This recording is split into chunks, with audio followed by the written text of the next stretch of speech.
اس لیے قرآن اس کام کے لیے نہیں آیا۔ علم کشف کے بارے میں وضاحت کریں۔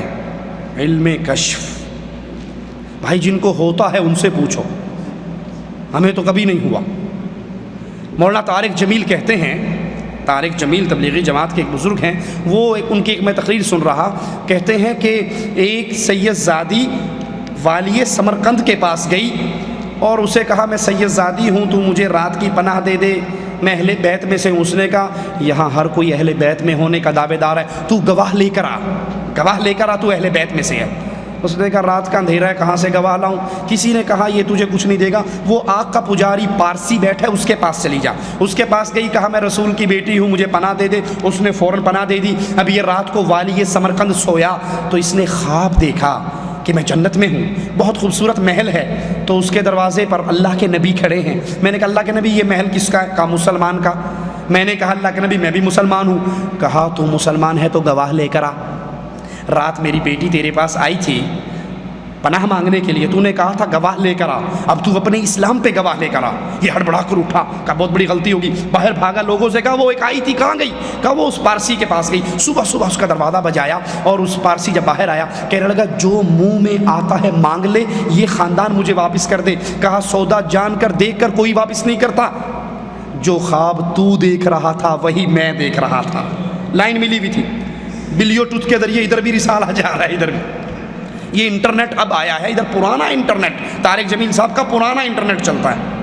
کہا وہی خواب جو تو دیکھ رہا تھا سیم وہی خواب میں دیکھ رہا تھا، جب تو ہٹانا پیچھے ہو کر میں آگے آ گیا تو اللہ کے نبی نے کہا تو نے میری بیٹی کو پناہ دی تھی نا، چل یہ تیرا محل ہے، ہیں؟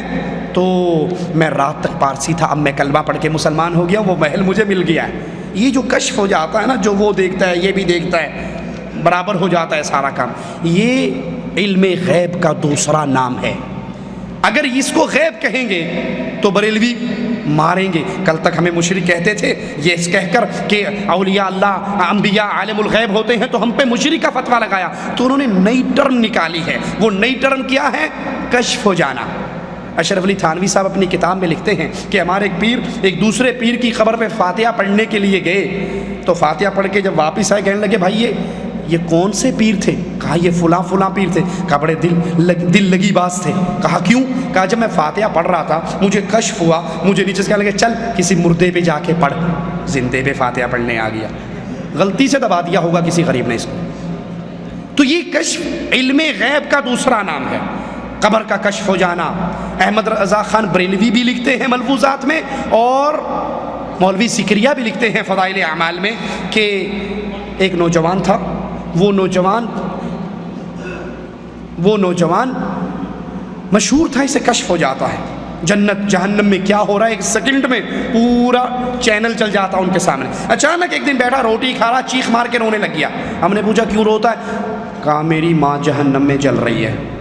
ریموٹ کا بٹن آن ہوا، جہنم کھل گئی سامنے، سیٹلائٹ سے دیکھ رہا ہے جہنم میں کیا ہو رہا ہے، رونے لگ گیا۔ ایک پیر صاحب نے 70,000 مرتبہ لا الہ الا اللہ پڑھا تھا، دل ہی دل میں بخش دیا، بلٹی کر دیا، بلٹی چھوٹ بھی گئی، ادھر وصول بھی ہو گئی، ہنسنے لگ گیا۔ کہا چچا میری ماں جہنم سے نکال لے گئی، جنت میں جا رہی ہے۔ تو یہ کشف جو تم اپنے پیروں کے لیے حلال کر رہے ہو، رسول اللہ کو کیوں نہ ہوا جب خیبر کے اندر ایک یہودیہ نے زہر والا کھانا لا کر دے دیا؟ نبی کو کیوں نہ ہوا جب عائشہ پر تہمت لگی؟ نبی کو کیوں نہ ہوا جب 70 قاریوں کو ظالم مانگ کر لے گئے اور شہید کر دیا؟ نبی کو کیوں نہ ہوا جب عائشہ کا ہار گم ہوا؟ نبی کو کیوں نہ ہوا جب ابو سفیان کا قافلہ سمندر کے راستے سے ہو کے آرام سے مکہ پہنچ گیا بدر کے مارکے میں؟ نبی کو یہ کشف کیوں نہ ہوا؟ انا للہ و انا الیہ راجعون۔ کیا قرآن خوانی